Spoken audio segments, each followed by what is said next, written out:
পরীক্ষার দিন স্কুলে যেতে দেরি হচ্ছে দেখে মা বলেন, এত দেরি করলি, আজ আর পরীক্ষা দিতে পারবি না।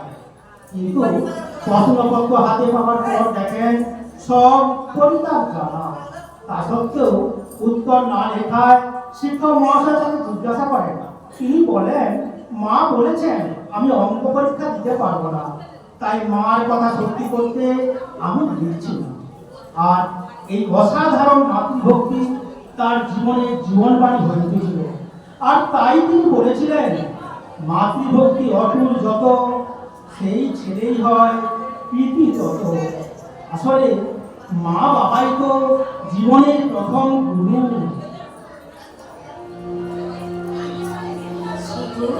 চরণ পরশা প্রেম